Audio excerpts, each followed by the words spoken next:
If you woke up in a vertical prison where the selfish hogs above you ate all your food every day, what would you do? Would you eat everyone else's food below you the next month? If you answered yes, congratulations! You've been convicted as a barbarian and will be summarily executed tomorrow. The Platform 2 is the same vertical self-management system from the Platform 1, but this time around, it actually self-manages pretty well. While it's still a pit of starvation, death, cannibalism, and despair, where inmates are allocated one measly meal a day via a descending platform. And while occasionally some pigs shovel everyone else's food down his or her gullet, causing mass starvation, the residents have carved out a semblance of law and order. Literally.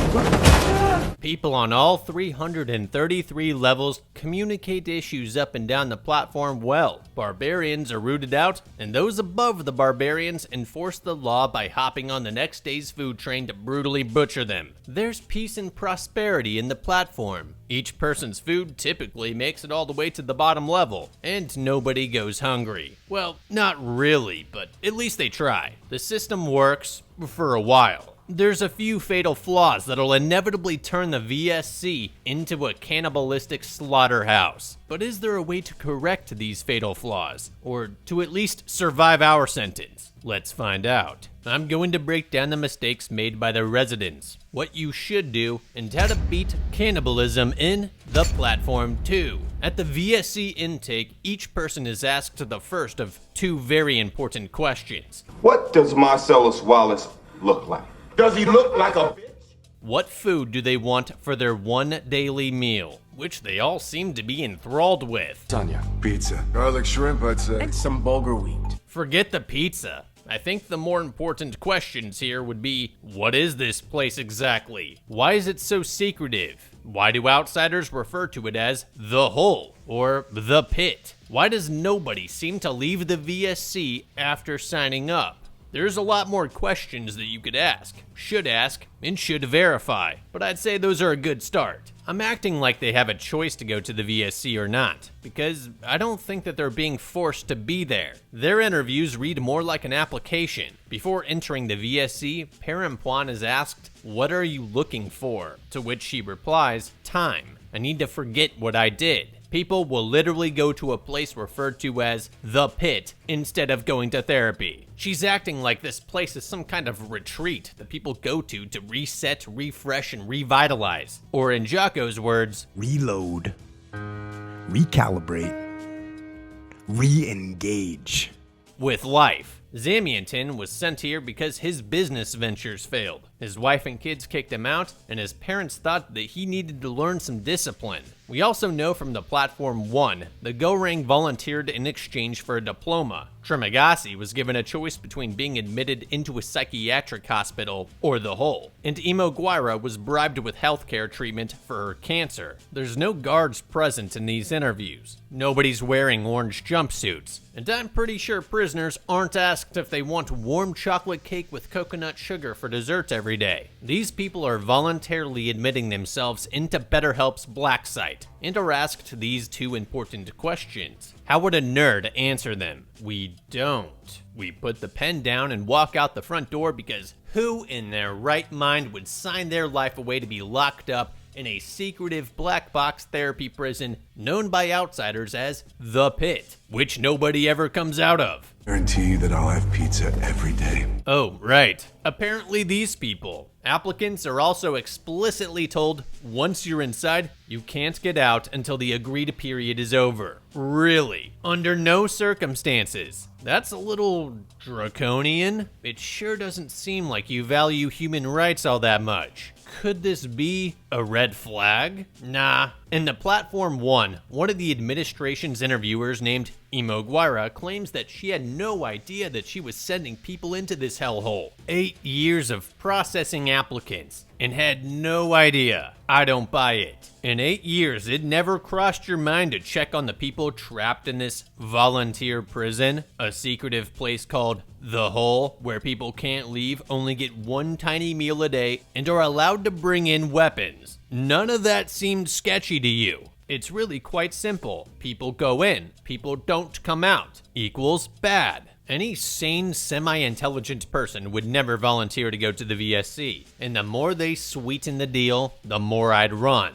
Oh, I can spend 20 years in prison or 1 year at a formal wellness retreat of sorts. Gee, I don't know. Sounds a little too good to be true. You know what they say about deals that sound too good to be true? They ain't. I'd rather do my time in a federal pound-me-in-the prison. At least there you have rules, guards, medical care, and delicious Mickey D's cheeseburgers if you can ball. It's a downright luxury resort compared to the VSC. This is sounding more like a violent free-for-all of a social experiment with horrendous odds. Let's say they have a fantastic marketing and sales team who throw you a convincing pitch with lots of lies and false guarantees. You get suckered by the beachfront resort on the pamphlet, thinking you're going to be doing yoga with Kristen Bell and Bora Bora. Or the state gives you a choice between the VSC or lifetime in solitary confinement. What do we choose for our one daily meal? This is a trick question, if you're stupid. The basal metabolic rate is the baseline energy requirement to sustain critical bodily functions, like breathing and circulating blood. The minimum caloric intake for survival is around 1,500 calories per day for men and 1,200 for women. If you choose a meal that isn't at least that many calories, you will eventually die a slow, miserable death. Like this guy. I want a raw vegan salad. In the Platform 1, we know Goring volunteered for 6 months, and Trimagasi had a 1-year sentence. We don't know how long this dude signed up for, but we could surmise that it's long enough that he's gonna regret choosing a raw vegan salad. A raw vegan salad might provide 500 calories if you sauce it up. For context, you might have gotten double that calories worth of food if you were a prisoner in a concentration camp. How stupid do you have to be to know that you'll only get 1 meal a day for months, if not years, and still choose a meal that's calorically impossible to survive on? This guy died the second he chose that meal, before he even woke up in the hole. Worse, his stupidity condemned all the other inmates to suffer from his selfish desperation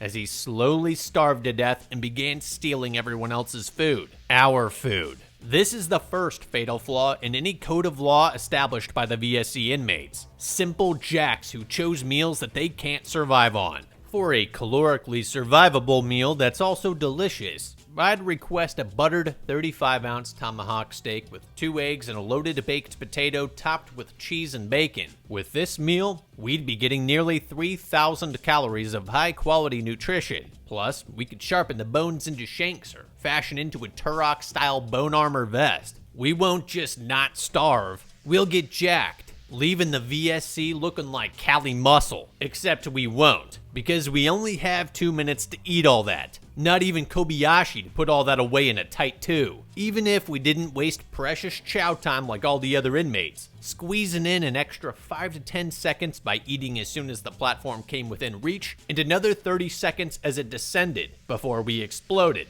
we would still struggle to eat enough calories to survive. This is a serious problem, because I doubt applicants were ever told that they'd only have 2 minutes to eat whatever meal that they chose. Most high-calorie meals that could actually sustain someone can't be consumed in that short a window before the platform descends. This is the second fatal flaw in any code of law established by the VSC inmates. Not enough time to consume the necessary calories for survival. Hypothetically, if we knew about the 2-minute time limit in advance, what meal could we request that packs enough calories to survive but can still be consumed in that short of window? A liquidy protein milkshake made from raw whole milk, peanut butter, dark chocolate, bananas, berries, avocado, spinach, and chia and flax seeds. You could probably slurp down a 2,000 calorie shake in about a minute and a half. With the remaining 30 seconds, you could easily baby bird down a side of hard-boiled eggs and a handful of assorted nuts. This combination would give you most of the protein, carbs, fats, fiber, vitamins, and minerals that you would need to sustain yourself for a while. Plus, it'd be pretty tasty. So tasty and nutritious that Vegan Gains here is going to be sucking down our milkshake before it even gets to us. There's 2 ways that we should plan for this likely contingency. 1. Go on a Cartman weight gain 4,000 bulk before our sentence begins, supersizing our fat stores with enough calories to sustain us for the entirety of our sentence. 2 with our answer to the second important question,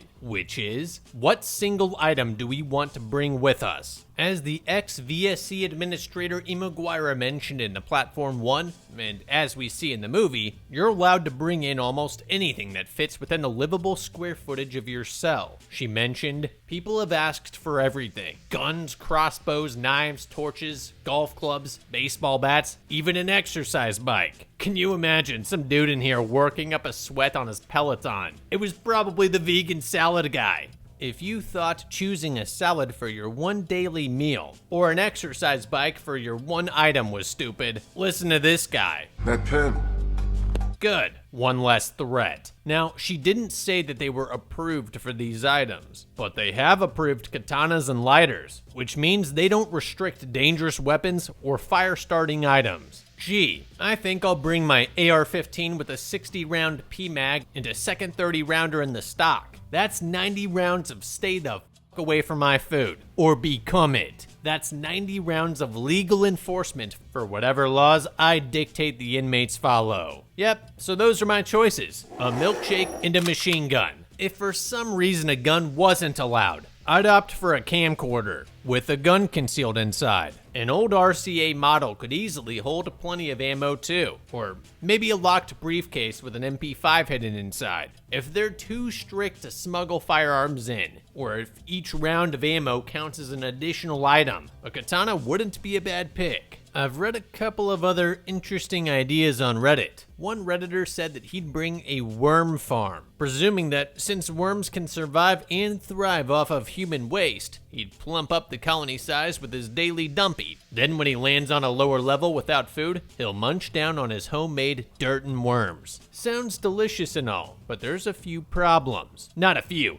There's a lot of problems. If you eat handfuls of worms that you dig out of feces every day for months, you'll perish on the john, your lifeless husk having dumpied itself to death from dysentery. Even if the worms are cleaned with water from your sink, it's nearly impossible to eliminate all the harmful bacteria, parasites, and pathogens present in human waste. Worms that are fed on contaminated feces would still contain dangerous microbes, which would cause severe infections. Your worm farm will either stagnate or die off if they're fed nothing but what little your starving, malnourished can squeeze out, which won't be much. Even if you feed your worm farm organic, nutrient-rich muscle tissue from a human corpse, it would still take around 60 days to double the population. A medium-sized worm farm with a couple thousand worms, doubling in 2 months, would only produce about 200 calories a day of edible worms for a month. Just enough for you to cling to your miserable life for a few more days. In theory, this idea sucks. In practice, it sucks even more. You'd have to live every day with a human corpse rotting in a worm farm bin 10 feet away. The smell.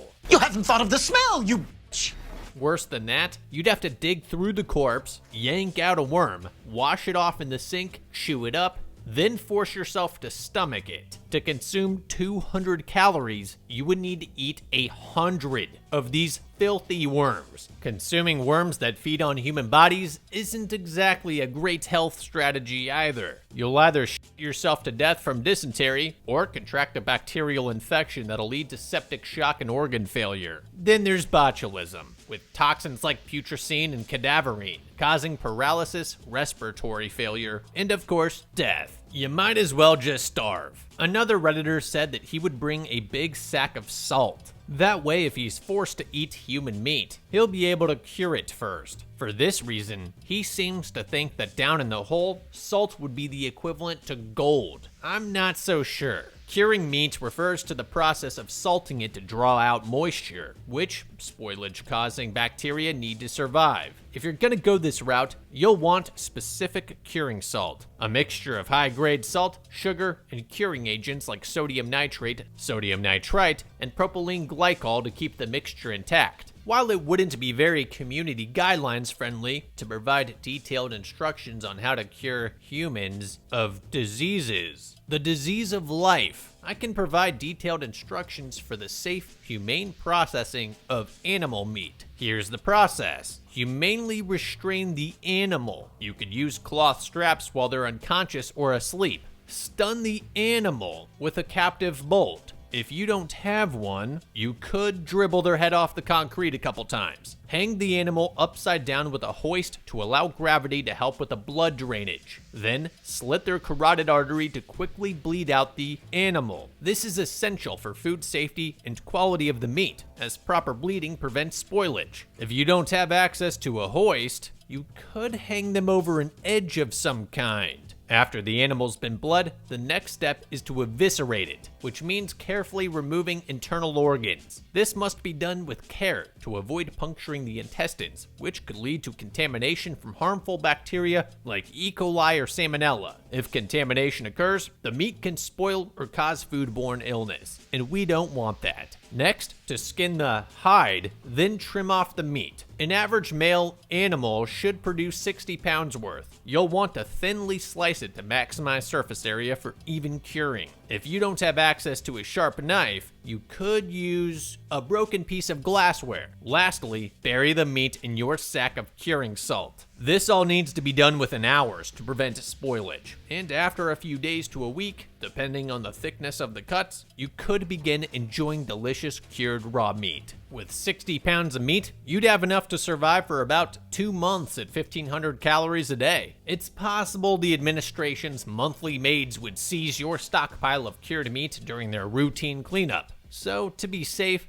it would be best to consume it all by the end of the month, giving you a hearty 3,000 calories per day. Isn't it kind of funny how another animal's entire life, future, and essence only keeps your stomach satisfied for a month? Unfortunately, the salt can't be reused month after month, body after body. The good news, you only need about 3 ounces of curing salt for 60 pounds of meat, so you could easily request a large enough sack of salt to last your entire sentence. Another Redditor mentioned bringing a grill. Maybe you could get away with a propane grill, but it would only last you about 1 month, cooking 2 pounds of meat per day. The salt would be a better option. There's a big problem with all these ideas. And no, it's not fatally contracting Creutzfeldt-Jacobs disease from prions. As long as you avoid eating the brain and nervous system tissue, which are the primary sources of prions, and stick to the muscle tissue, you should be fine. The risk isn't zero, but it's very unlikely. Considering the stakes, the fear of prion disease is unwarranted when compared to the risk of starvation, as long as you take precautions. The big problem is that none of this is necessary. All these ideas are based on the supposition that there's going to be an extreme food shortage, and that there will be animals available to eat. As I mentioned earlier, the food shortage is easy to predict based on the VSE's intake. The access to meat isn't as obvious. It'd be far more logical to bulk up before entering, like Zamyatin did. With enough excess body fat, you'll be able to ride out the food shortage no problem. While access to meat isn't guaranteed, if it does become available, that means other inmates are just as much of a threat. And since the VSE will approve guns or at least bladed weapons, these inmates are not just hungry, they're armed and dangerous. Given this, wasting your 1 weapon slot on a worm farm, curing salt, or a grill to enable consumption of animal meat is a great way to end up in your own worm farm, getting cured in your own bag of salt, or grilled on your own George Foreman. You might be eyeing my plump, caked-up glutes as a tasty meal to throw on your grill, but without a weapon, you can't do anything about it. With a weapon, I can definitely do something about you. If I found out that someone had 60 pounds of cured meat sitting in their cell, along with a big sack of curing salt, I would ride the platform down, fillet you with my katana, steal your meat, and then cure you in your own bag of salt. Zamyatin wakes up on level 24 of the vertical hellhole. When the platform descends, he's in disbelief. Someone above him has already massacred his pizza. Furious, he decides that if somebody gorged on his food, he's got every right to do the same to the next person's meal below. But just as he's about to sink his teeth into those juicy pork chops, the inmates above him order him to stop. They explain that each inmate is only entitled to their own food, or food that they voluntarily swapped with another. It's the law, and loyalists like them enforce it by riding the platform down and beating lawless barbarians to death. If the barbarians are above them that month or fight them off, the loyalists communicate their identity down to all the other loyalists in the platform. That way, when any loyalist ends up above the barbarian in any of the following months, they know exactly who to kill. With everyone's support, they believe the law will eventually reach the lowest level. They warned Zamyantin that if he breaks the law and eats someone else's food, it'll spark a chain of greedy lawlessness, leaving those at the bottom, on level 333, to starve. And when there's no food, people will eat each other. Zamyantin remains skeptical until his cellmate Perimpuan breaks the tension by offering him some of her ham and cheese croquettes. Shocked by her generosity and overcome by the savory aroma of her warm croquettes, he returns the pork chop to its rightful owner's plate. As the platform descends, the loyalists give them one final piece of advice. Just make sure you eat it before the platform leaves. The administration doesn't allow us to keep the food. They punish us for it. Just once, if you know what I mean. No, I don't, actually. Could you explain in detail what the conditions are, and what exactly happens if I pocket a chicken nugget for later? In fact, it'd be great if you laid out all the rules and their punishments while you're at it. We've got all the time in the world, right? No? Okay, cool. I guess we'll just figure it out as we go and hope we don't learn the hard way. On our first day in the VSC, we made a damning observation, one that'll inevitably undermine any law imposed by the loyalists. There's a shocking lack of survivable meal choices, like my milkshake. A loyalist named Robespierre says, it's not important how many levels there are, only that food gets to them all. If everyone gets their own food, everyone will be happy. There's the problem. We've got an idealist when what we need is a pragmatist. Clearly, someone hasn't done the math. Sure, our super satiating protein milkshake with eggs and nuts will be protected under this law, keeping us replenished on our spiritual journey within the VSC. But nobody else thought through their meals, leading to a massive food shortage that'll corrupt any ethical guidelines the VSC's HR department fantasize about. I'm sorry, a few pork chops and croquettes are not gonna cut it in here. If everyone gets their own food, everyone but us will be unhappy. Let me break it down. There's 333 levels, with 2 inmates per level. That's 666 inmates. Assuming an even split between men and women, that means women need 400,000 calories. Men need 500,000 calories. Altogether, that's almost 1 million calories needed on the platform each day to keep all 666 people alive. 665 people alive. That 1 million calories needs to fit on the platform. The platform seems to be roughly 6 feet by 10 feet. I'll spare you the math, but if you filled the entire table with tightly packed 1.5-inch thick, 16-ounce ribeye steaks, you would need 4 layers just to hit 1 million calories. That is a half-foot tall slab of meat, and that's the bare minimum needed to survive as a skeleton, even with all that steak. The VSC would look like a concentration camp within a year. Now, take a look at the actual platform. With its sparse packing and all the glassware taking up all the room, it probably only holds a fraction of that. I'd estimate that there's barely a quarter of the calories needed, so around 250,000 calories at best. Split between 666 people, that is a pathetic 375 calories per day. This is the third fatal flaw of any law system in the VSC. There's simply not enough space for the food that everyone needs to survive. Starvation's guaranteed by design. It doesn't matter how food is distributed, whether you get 3,000 calories every few months or 1,000 calories monthly. If you have a 12-month sentence, you are going to die. That said, the Loyalist Law, which states each person shall only consume their own meal, does remove the unfair advantage of getting lucky with high-level spawns repeatedly. It makes the platform a bit more fair in that sense. However, it also ensures that the thinnest inmates who chose an inadequate meal and those with the longest sentences will die off first. In a way, that's fair. They should have bulked up before arriving, picked a higher calorie meal, or signed up for a shorter sentence, or not committed the crime that got them the longer sentence. But here's the issue. Starvation won't lead to orderly deaths. People won't just die quietly in the corner. As they grow hungrier, they'll stop rationing and snap. devouring thousands of calories in a frenzy. Our entire milkshake gone. I drink your milkshake.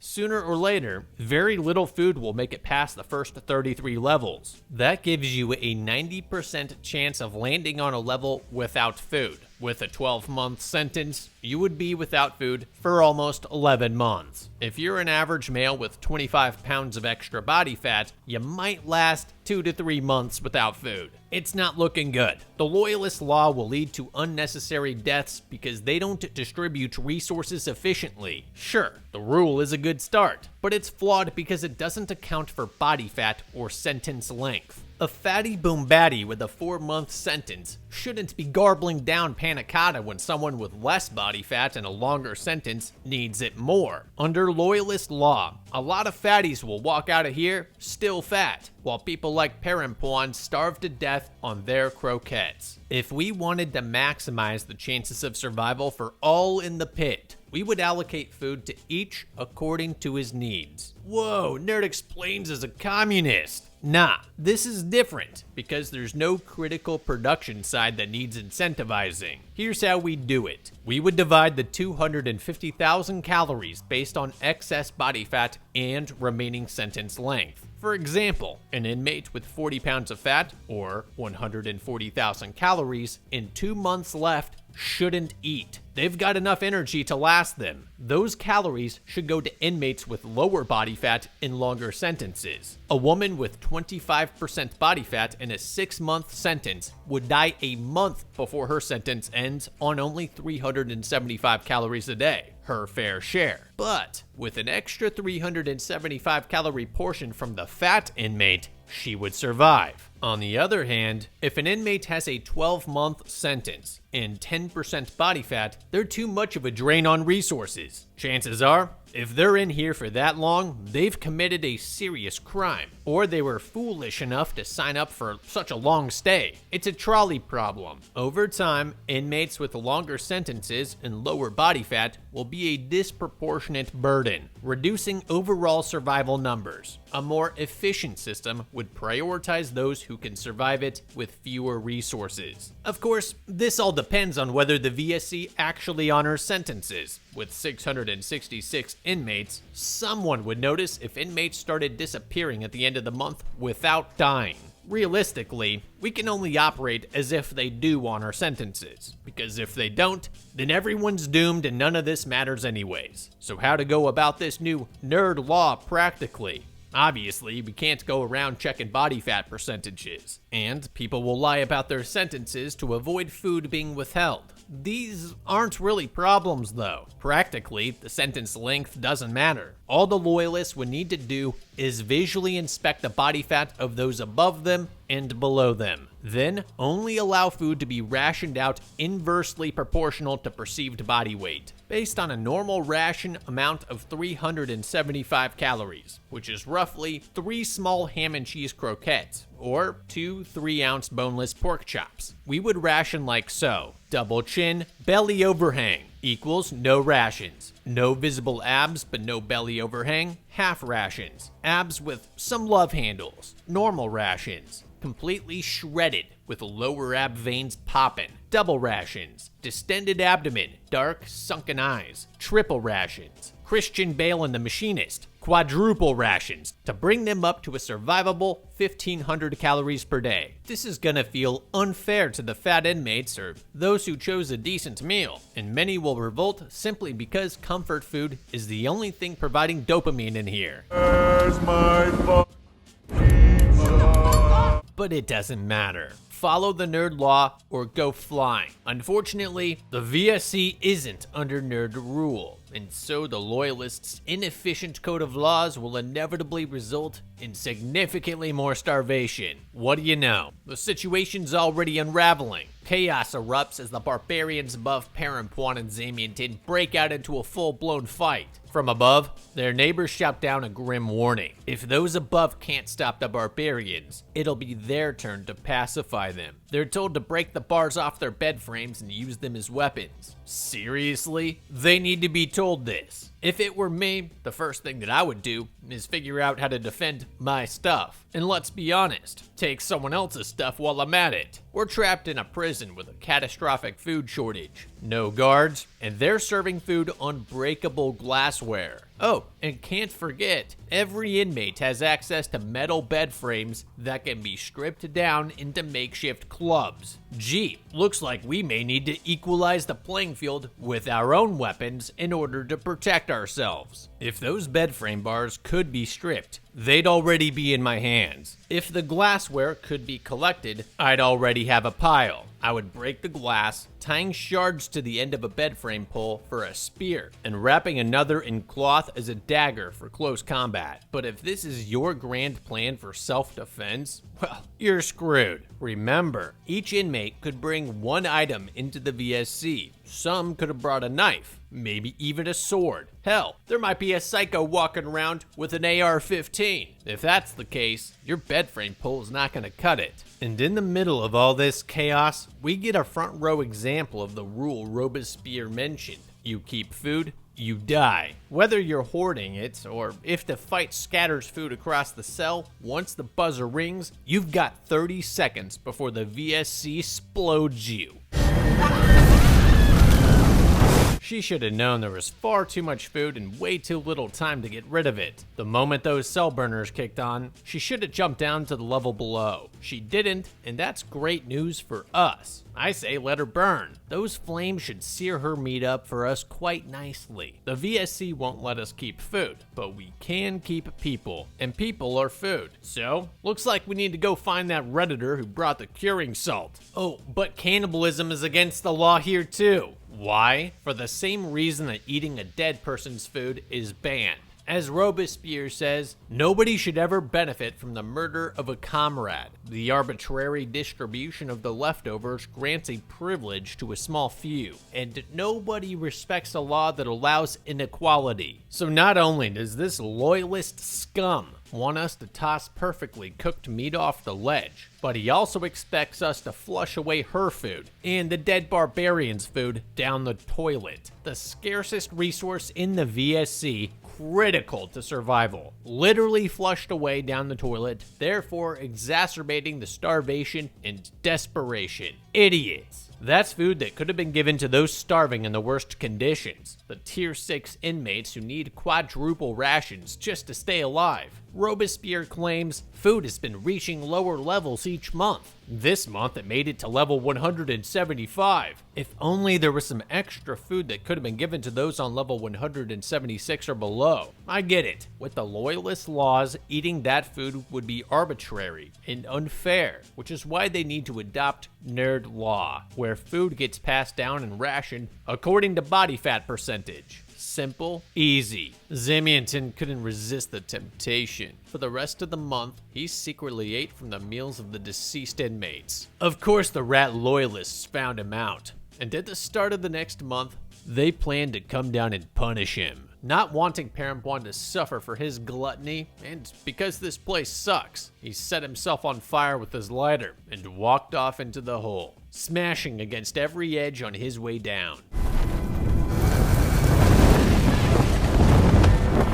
One question. Why set yourself on fire first? What, are you trying to make a statement like you're some kind of Buddhist monk? And this is assuming that his immolation would actually save Perempuan from the loyalists' punishment for harboring his food thievery. I'm pretty sure they'll punish her either way. At first I thought maybe Zamyatin and Perempuan could repent by giving up their food to those below them for the month. But then I remembered the loyalist dumb law. Any excess food has to be flushed down the toilet because they can't figure out how to distribute it fairly. For now, Zamyatin's sacrifice seems to have spared Perempuan any punishment. The next month, she gets a new cellmate, Sahabat. Sahabat brought a pillow for her item, chose plums for her meal, and already had her arm cut off by loyalists because she broke one of their rules. Clearly a useless liability that we should avoid at all costs. What Perempuan needs to do right now is hunker down, lower her calorie burn rate by meditating and resting as much as possible, only eating her croquettes or attempting to trade with someone else for a higher calorie meal. With her body fat and her 5 ham and cheese croquettes giving her an above average 750 calories per day,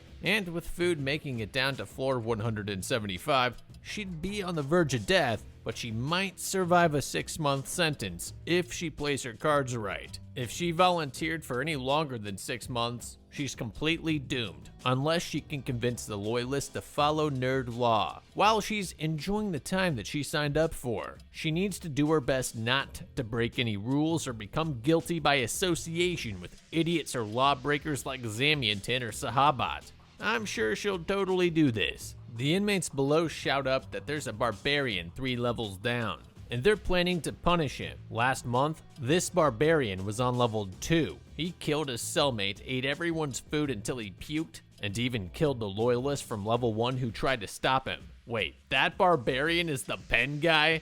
Good thing he didn't choose a sword or this would not go well for us. Perempuan claims that guys like him were the reason Zamyatin died. Well, no. He died because he hated himself and didn't want you to get punished for the sacred loyalist laws that he broke. Yes, the barbarian ate his pizza, and that made Zimzam angry. But he clearly did not need the extra food with that beer belly he's breaking his back over. Both Perempuan and Sahabat break off bars from their bed frames and jump onto the platform, determined to exact their own vengeance on the barbarian. The loyalists below try to stop them, citing the rule of the next 4. Only the 2 levels directly above the barbarian are allowed to descend to pacify him. Plus, if more people descend, the remaining inmates will have to triple up in the twin beds for the rest of the month. And that sucks. Despite the objections, Perempuan and Sahabat insist on going down, arguing that it's better to have 6 people rather than 4 to take on such a dangerous enemy. The loyalists warn that leaving too many levels empty could break the communication chain, but Perempuan counters, saying the chain will hold with 3 empty levels, especially if one person stays behind. They're adamant that they're going no matter what, leaving the 2 men below with a choice: allow them to join or stay behind,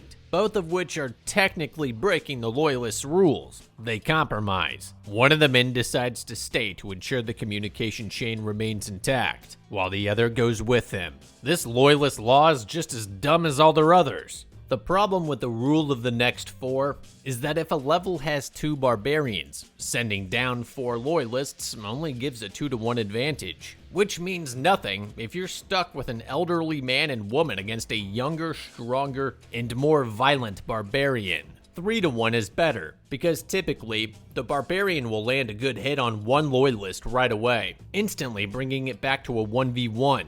With a 3-to-1, if that barbarian shanks one of the pacifiers right off the bat, there's still a 2v1 advantage on the follow-up hits. The loyalists clearly need all the help they can get. The level directly above the barbarian has an old woman who isn't fit for fighting. If anyone was gonna stay behind as a communication bridge, it should have been her, not the young guy. Under nerd law, we would follow the rule of 3-to-1. It's not a cool name, I know. If there's one male barbarian, the 3 loyalist men from the levels above should go down to subdue him. If there's 2 male barbarians, then 6 loyalist men should descend. Within these 3 levels, there would usually be a woman who could stay behind as a communication bridge. If not, someone from the 4th level up could descend to the 3rd level, ensuring that only 2 levels are left unoccupied. If the barbarians are female, the women will go down to ensure fairness. If it's a mixed pair like Zamyatin and Perempuan, there should be an equal split,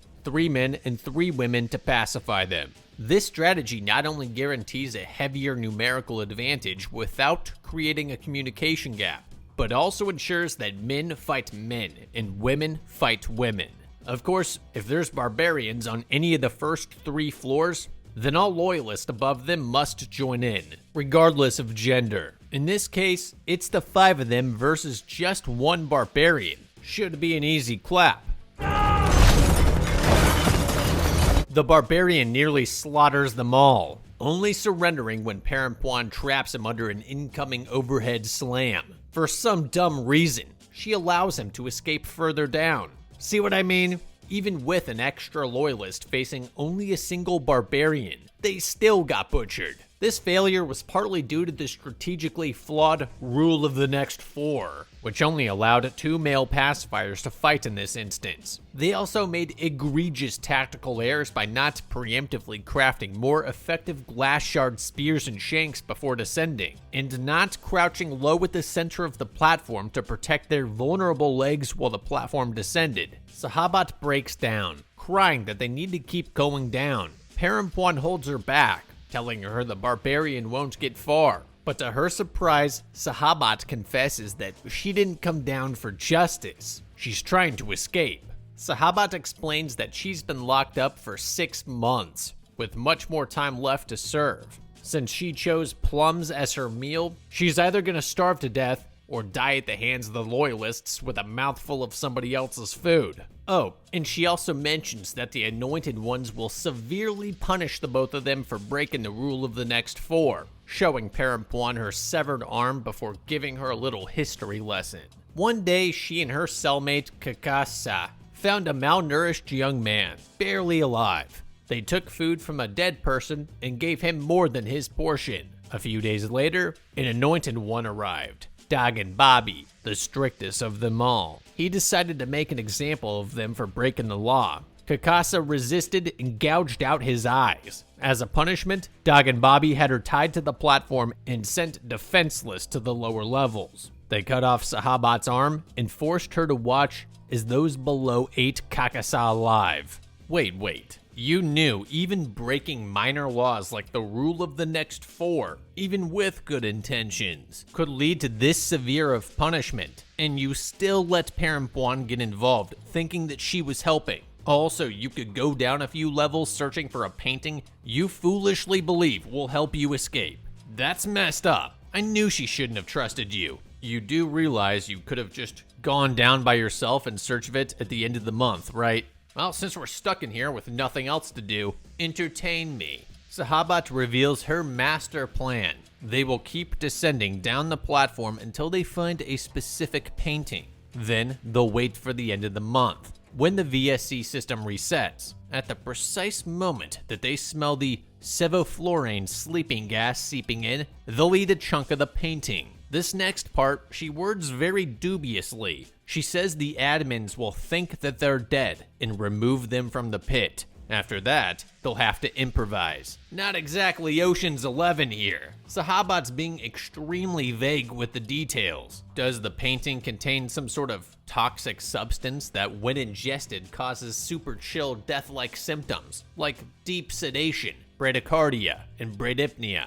Netflix's article seems to think so. Or does the painting contain charcoal that she plans to ingest as activated charcoal, which she presumes will filter out the sleeping gas, enabling them to retain consciousness while faking their death? Either way, both have serious problems. Let's debunk the sedative idea first. The painting likely won't contain any pharmaceuticals like flurazepam, which Jigsaw used in Saw 1, nor would it contain plant-based poisons like aconite or opium poppy, which can also produce unconsciousness or death-like symptoms in larger doses. Even if it did, they'd have no way to control the dose. The margin between a safe dose that induces death-like symptoms and a fatal dose is incredibly narrow. A little too much or a little too little, and it's sleepy time forever. The most likely toxic substances used in a painting would be poisonous paint pigments, like lead and arsenic, both of which can create death-like symptoms, because you'll be dead. They're extremely irreversibly damaging, difficult to dose correctly, and symptoms appear far too gradually. They won't provide the immediate, precise, temporary effects of instant sedation that Sahabat's planning on. Even if there was some viable substance that would produce death-like symptoms in a safely administered way, it wouldn't do anything to counteract the sevoflurane. In fact, most of these substances would actually enhance sevoflurane's sedative effects. Now, this won't be a concern if the VSE removes them from the pit, and thus removes them from the gas. Sevoflurane has a rapid offset, meaning once removed from gas, you'll regain consciousness within 5 to 20 minutes. The problem is that the VSE appears quite efficient. Within 10 minutes, you'll likely already be in the cremator. I think Sahabat's planning on the painting containing charcoal, which she thinks will counteract the sevoflurane gas if consumed. The biggest evidence for this is the fact that it's the only option that's not outright fatal. That, and there's a raging clue. Perempuan is an artist who brought a charcoal stick into the VSC for her one item, which she used to draw on the wall. For starters, how could you possibly know that the gas that they're using is sevoflurane? Many anesthetic gases like sevoflurane, chloroform, and ether have a sweet smell. However, if the VSC is using nitrous oxide, chloroform, ether, xenon, or any combination of these or other anesthetic agents, activated charcoal will not block their effects. AKA, you're still gonna wake up dead. How the hell do you wake up dead? Even if you correctly guessed that the VSC is using sevoflurane, ingesting it will do you no good.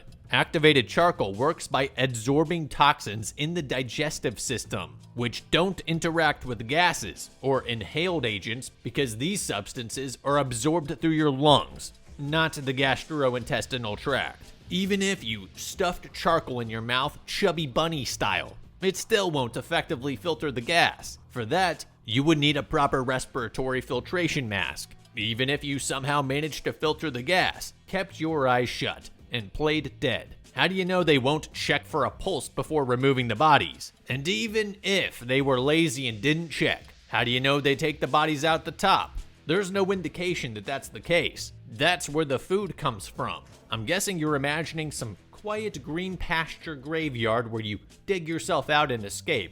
But I think it's far more likely that they just toss the bodies down to the bottom, where there's probably some kind of incinerator, like every cell has. That's not exactly ideal for escape. Hate to break it to you, but your plan sucks. Go ahead and try it if you want, but I think I'll stay up here and try talking Dagon down. Maybe he'll see that we've been committed to the loyalist cause. Cut us a break. Committed an offense, you'll lose an arm. Fuck! Judge Dagon delivers his sentences to the others. The man who stayed behind is sentenced to death for not descending to fight the barbarian as required. The man who did accompany them loses an arm for letting the women come along. This was an impossible situation for both men. The one who stayed behind would have been executed, either for leaving a communication gap or for remaining as the communication bridge. This left them with one option: to beat Perempuan and Sahabat into submission before confronting the barbarian. However, beating their semi-loyalist allies nearly to death,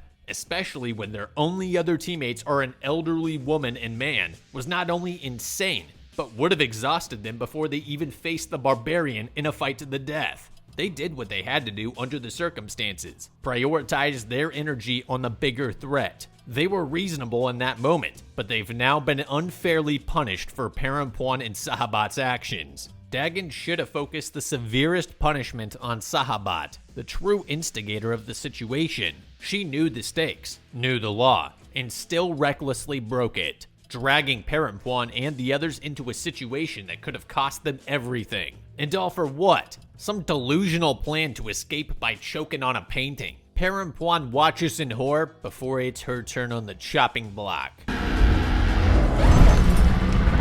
Given the lack of clarity surrounding loyalist laws and their punishments, there should be a warning system for first-time offenders. This warning would be accompanied by a detailed explanation of the rules, why they were broken, and what the consequences would be for a second offense. This approach ensures that people fully understand the laws that they're subject to, giving them a fair chance to avoid repeat violations. With clear expectations in place, nothing feels arbitrary, and you're far less likely to incite rebellion. Next month, Perempuan gets a new roommate, Trimagasi. As soon as the platform descends, he starts devouring everyone's food. Normally, this would send Perempuan into a panic, knowing Dagon would likely sentence her to death for failing to stop Trimagassi's greed. But this time, she doesn't care. Her mind is set on Sahabat's ridiculous escape plan and finding that stupid painting. Instead of stealing Trimagassi's knife and riding the platform down alone to find and steal the painting, Perempuan chooses to incite a rebellion, possibly as a way to create enough bloodshed and bodies for her to convincingly play dead by lying amongst them. A bit risky. All that chaos could cause an unintended altercation that prevents her from snatching the painting as planned. Eventually, Perempuan finds the painting and tells everyone to stop and get off at that level. She keeps the painting a secret, instead convincing them that they've gathered enough manpower to stand against Dagon Bobby's anointed ones when they descend. The next day, Dagon Bobby and his followers stop just one level above the barbarians. Dagon offers a choice: surrender, and only the warlords of the rebellion will be tortured, knowing it's probably a lie, that they'll all be executed or disarmed at the very least. They refuse. Dagon then declares that they'll receive no food for the rest of the month. Every day, the platform will come down, but it will be empty. When they're starved and weakened, he and his followers will come down and kill them all. Oh no, it appears we've been got. Until Trimagassi trumps Psycho Jesus with a counter. They'll just go down the platform and eat all of his loyalist minions. And that's exactly what they do. After the month, the Anointed Ones descend. The barbarians, armed with their makeshift glass shanks, are caught off guard as the platform arrives, shielded on all sides by white walls made of beds, forming an impenetrable phalanx. What follows is a massacre.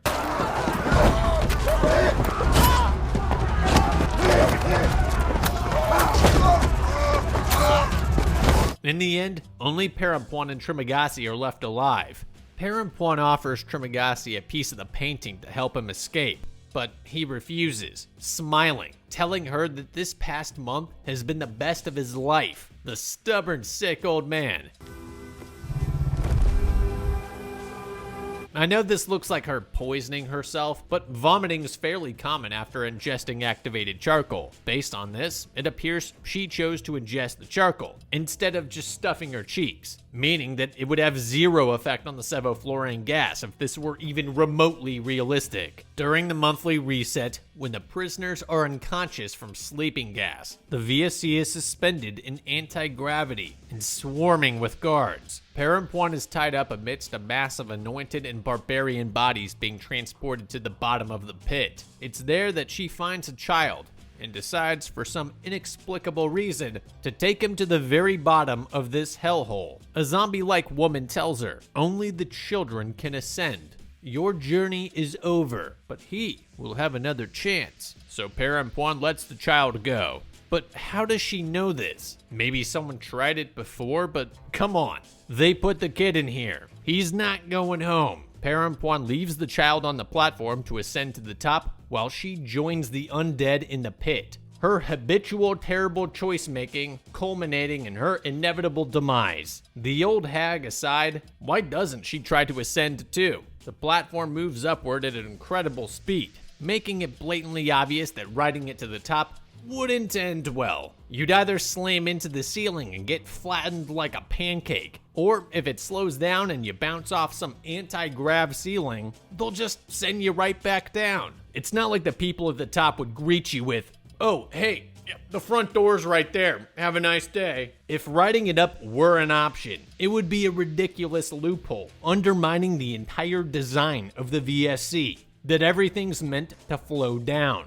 It's the same flawed strategy that we see in the original Platform 1 movie. The wise old man instructed them to bring the panna cotta to the top, believing that while the administration might lack a conscience, those at level 0 might have one. That's where the message needed to be sent. The idea was to send an irresistible dish, beautifully prepared and intact, all the way back up to level 0. Just imagine the reaction if they saw the platform return with the panna cotta untouched. I'd imagine they'd say, I guess they weren't hungry. It was meant to convey a message. The panna cotta is the message. But that plan failed too, and Goring ended up finding a child, using her as a message instead. The same mistake. Level 0 is the administration. It's the closest link to understanding the system's cruelty. They sent the Panna Cotta down. They put the child down here. Sending either back up doesn't change a thing. They simply don't care. And then Goring tries the same thing in the sequel, dooming yet another child to be catapulted into level 0 at supersonic speeds by the anti-gravity platform. They completely missed the point. It wasn't about trying to cheat code a kid out of the pit, but about cultivating a just system where food makes it down to everyone, including the kid.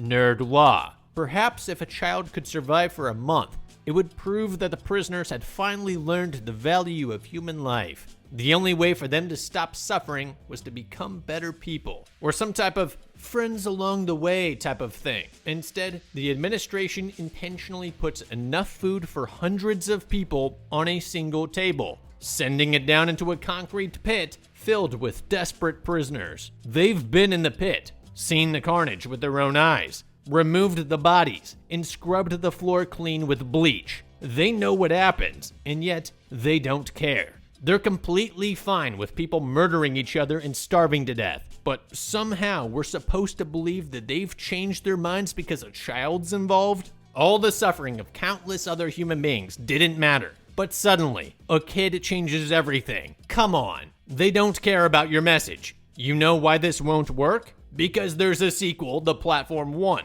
where the conditions of the VSC get even worse, despite sending this child to the top. The futility and hopelessness of the platform in the VSC remained intact. In the end, everybody died. But with my nerd preparedness program and nerd laws, you and some other people might not have. Moral of the story? Read the fine print.